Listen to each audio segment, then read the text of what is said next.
Hello everyone, DVS ম্যাডামের ক্লাসে তোমাদের সকলকে স্বাগতম। আমি ডিভিএস ম্যাডাম। সবার আগে চ্যানেলটা সাবস্ক্রাইবের পর প্রত্যেকে নোটিফিকেশন অন রাখবে, যাতে যখন যখন ভিডিও আপলোড হোক তোমাদের কাছে পৌঁছে যায়। আলোচনার বিষয় অষ্টম শ্রেণীর হিস্ট্রির কিছু গুরুত্বপূর্ণ প্রশ্ন উত্তর আমি দিলাম। এগুলো ভীষণ ইম্পর্টেন্ট, পরীক্ষার জন্য অবশ্যই পড়তে হবে। শুরু করা যাক। তোমাদের প্রশ্নপত্র অনেক আমি সলভ করে দিয়েছি, লাইন ভিত্তিক পড়াগুলোও করিয়ে দিয়েছি। প্লেলিস্ট ভিজিট করো, সব পেয়ে যাবে। দেখো, ভিডিওটা লাইক শেয়ার করো। সবার প্রথমের প্রশ্ন বলেছে, ইজারাদারি বন্দোবস্ত সমস্যাগুলি উল্লেখ করো। উত্তর আমরা লিখব, 1772 খ্রিস্টাব্দে ওয়ারেন হেস্টিংস বাংলার গভর্নর হয়ে আসার পর জমিদার বা ইজারাদারদের সঙ্গে 5 বছরের জন্য নিলামের ভিত্তিতে যে জমি বন্দোবস্ত করেন তা ইজারাদারি বা পাঁচশালা বন্দোবস্ত নামে পরিচিত। ইজারাদারি বন্দোবস্তের সমস্যাগুলি পয়েন্ট করে লিখব। ইজারাদারি বন্দোবস্তের সমস্যাগুলি হলো, 1 নম্বর, অনেক সময় ইজারাদাররা গ্রামীণ সমাজের বাইরের লোক হওয়ায় তারা জমির ঠিক রাজস্ব নির্ণয় করতে ব্যর্থ হন, ফলে ধার্য রাজস্ব বাস্তব রাজস্বের চেয়ে বেশি হয়ে যেত। তাই ইজারাদারদের অনেকেই দেয় রাজস্ব শোধ করতে পারেনি, মানে যে রাজস্ব ওদের উপর ধার্য করা হয়েছিল তা শোধ করতে পারেনি। নেক্সট, অতিরিক্ত রাজস্ব আদায় করার সময় কৃষকদের ওপর ইজারাদারদের অত্যাচারের মাত্রা বৃদ্ধি পেতে থাকে।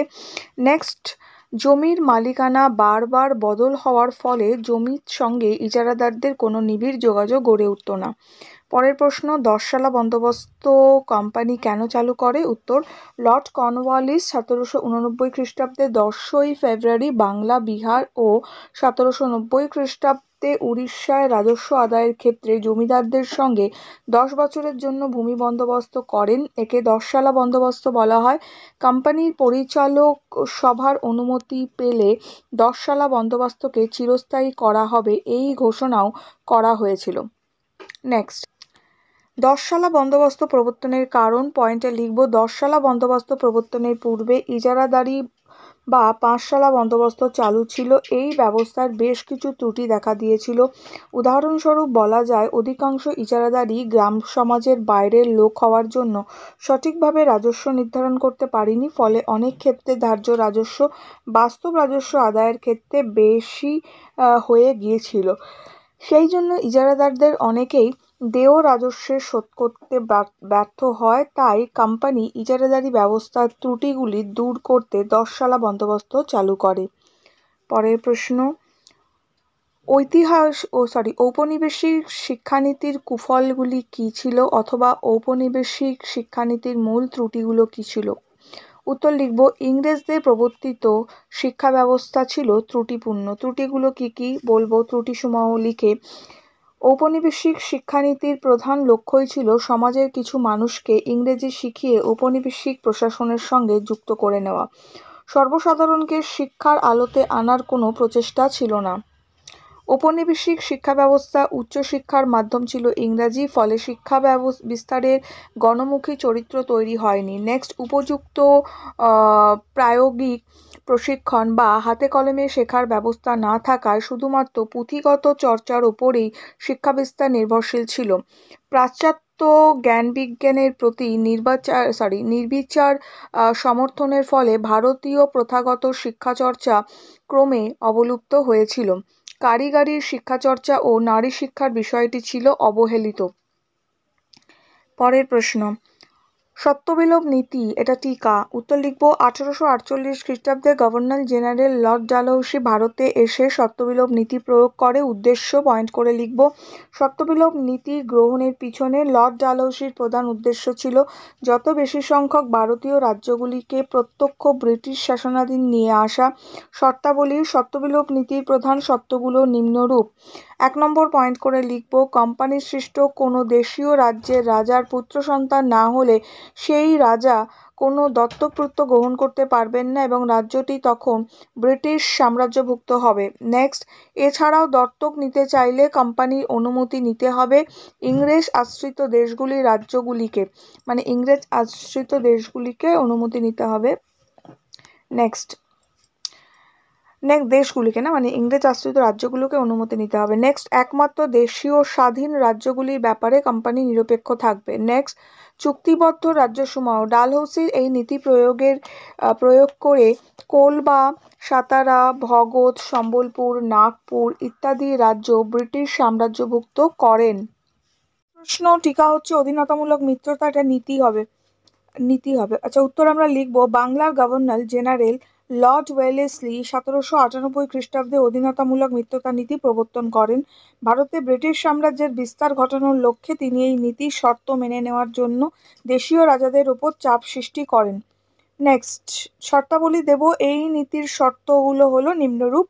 কি লিখব? অধীনতামূলক মিত্রতা নীতি গ্রহণকারী রাজ্যকে অভ্যন্তরীণ বিপদ ও বৈদেশিক আক্রমণ থেকে ইস্ট ইন্ডিয়া কোম্পানি রক্ষা করবে। নেক্সট ইংরেজ সৈন্যবাহিনীর ব্যয়ভার মিত্রতা নীতি গ্রহণকারী রাজ্যকেই বহন করতে হবে। নেক্সট ক্ষুদ্র রাজ্যগুলিকে সেনাবাহিনীর ব্যয়ের জন্য জমির পরিবর্তে কোম্পানিকে নগদ অর্থ দিতে হবে। নেক্সট মিত্রতায় আবদ্ধ রাজ্যগুলি কোম্পানির অনুমতি ব্যতীত কোনো ইউরোপীয়কে সেনাবাহিনীতে নিয়োগ করতে পারবে না ইত্যাদি।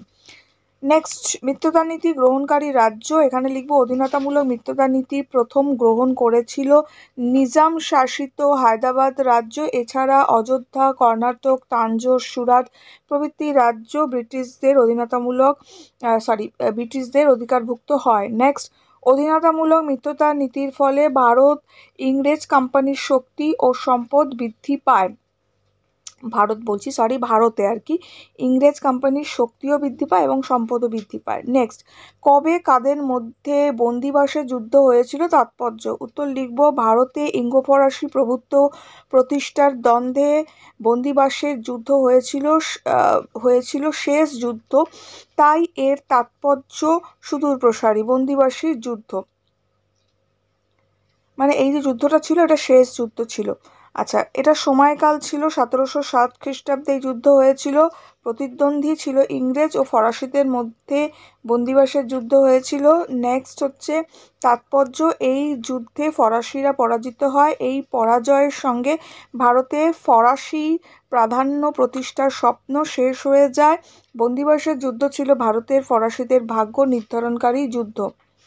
নেক্সট পরের প্রশ্ন, ব্রিটিশ ইস্ট ইন্ডিয়া কোম্পানির আমলে রেসিডেন্ট কাদের বলা হতো? উত্তর, ব্রিটিশ ইস্ট ইন্ডিয়া কোম্পানি ভারতে উপমহাদেশের অনেক অঞ্চলে নিজেরা সরাসরি শাসন না করে পরোক্ষভাবে শাসন করত। ব্রিটিশ কোম্পানি পরোক্ষ শাসনাধীন রাজ্যে একজন প্রতিনিধি রাখত, সেই ব্রিটিশ প্রতিনিধিকে রেসিডেন্ট বলা হতো। 1764 খ্রিস্টাব্দে বক্সারের যুদ্ধের পর কোম্পানি বাংলা, হায়দ্রাবাদ, অযোধ্যা নিজেদের প্রতিনিধি বা রেসিডেন্ট নিয়োগ করেছিল। নেক্সট পলাশির যুদ্ধ ও বক্সারের যুদ্ধ তুলনামূলক আলোচনা। উত্তর, ভারতবর্ষে ব্রিটিশ আধিপত্য বিস্তারের ইতিহাসে পলাশির যুদ্ধ ও বক্সারের যুদ্ধ ছিল বিশেষ গুরুত্বপূর্ণ। সাদৃশ্য পয়েন্ট করে আমরা লিখব পলাশি ও বক্সারের যুদ্ধের ফলে ব্রিটিশ ইস্ট ইন্ডিয়া কোম্পানি বাংলায় ব্যবসা বাণিজ্য একচেটিয়া অধিকার বৃদ্ধি পায় ও নবাবের সার্বভৌম ক্ষমতা তারা হস্তক্ষেপ করতে থাকে। বৈসাদৃশ্য লিখব পলাশির যুদ্ধ কেবলমাত্র বাংলার নবাব পরাজিত হয় এবং এই যুদ্ধে শুধুমাত্র বাংলায় সীমাবদ্ধ ছিল। অন্যদিকে বক্সারের যুদ্ধে মুঘল সম্রাট দ্বিতীয় শাহ আলম পরাজিত হওয়ায় দিল্লির সার্বভৌম ক্ষমতা বিনষ্ট হয়। নেক্সট পলাশির যুদ্ধের পর বাংলার নবাবের হাতে কিছু রাজনৈতিক ও প্রশাসনিক দায়িত্ব ছিল, কিন্তু বক্সারের যুদ্ধের পর সমস্ত ক্ষমতা ব্রিটিশ কোম্পানির হাতে চলে যায় এবং বাংলার নবাব তাদের হাতের পুতুলে পরিণত হয়। নেক্সট পলাশির যুদ্ধ ছিল একটি খণ্ডযুদ্ধ, কিন্তু বক্সারের যুদ্ধ ছিল একটি পূর্ণমাত্রায় যুদ্ধ। হলো বক্সারের যুদ্ধের ফল কী হয়েছিল? উত্তর লিখব বক্সারের যুদ্ধের ফলাফল পয়েন্ট করে লিখব বক্সারের যুদ্ধে জয়লাভের ফলে বাংলায় ইংরেজ উপনিবেশিক শাসন পাকাপোক্ত হয়। অযোধ্যার নবাব অপমানজনক শর্তে ইংরেজদের মিত্রতা লাভ করে। মুঘল সম্রাট কোম্পানির দেওয়া বৃত্তি লাভ করে সন্তুষ্ট থাকে। নেক্সট উত্তর ভারতে ইংরেজ শাসন প্রতিষ্ঠার পথ পরিষ্কার হয়। ইংরেজরা বাংলায় যথেষ্ট লুঠরাজ চালায়। মির্জাফরকে আবার নবাবের পদে বসানো হয় বটে, কিন্তু তিনি একটি জীবন্ত পুতুল ছাড়া আর কিছুই ছিলেন না। বাংলার এই গুরুত্বপূর্ণ রাজনৈতিক পট পরিবর্তনের পরিপ্রেক্ষিতে ইংল্যান্ডের কোম্পানি কর্তৃপক্ষ ক্লাইভকে আবার দ্বিতীয়বারের জন্য ভারতে পাঠায় ইংরেজ আধিপত্যকে পাকাপোক্ত ভিতের উপর প্রতিষ্ঠা করার জন্য। নেক্সট, বক্সারের যুদ্ধ কত খ্রিস্টাব্দে কাদের মধ্যে হয়েছিল? বক্সারের যুদ্ধ হয়েছিল 1764 খ্রিস্টাব্দে। এই যুদ্ধ হয়েছিল বাংলার নবাব মীর কাসিম, অযোধ্যার নবাব সুজাউদ্দৌলা, মুঘল সম্রাট দ্বিতীয় শাহ আলমের মিলিত বাহিনীর সঙ্গে ইংরেজ ইস্ট ইন্ডিয়া কোম্পানি। ইংরেজ ইস্ট ইন্ডিয়া কোম্পানির পূর্ববর্তী নবাব মির্জাফরকে সরিয়ে মীর কাসিমকে বাংলার সিংহাসনে বসায়, কিন্তু সিংহাসন আরোহণের পর মীর কাসিম স্বাধীনভাবে রাজত্ব পরিচালনা করতে চাইলে ইংরেজদের সঙ্গে তার বিরোধ বাধে এবং বক্সারের যুদ্ধ হয়। ক্লিয়ার? এই প্রশ্নগুলো দিলাম, ভালো করে পড়ো। দেখা হচ্ছে নেক্সট ভিডিওতে। ভিডিওটা লাইক শেয়ার করো।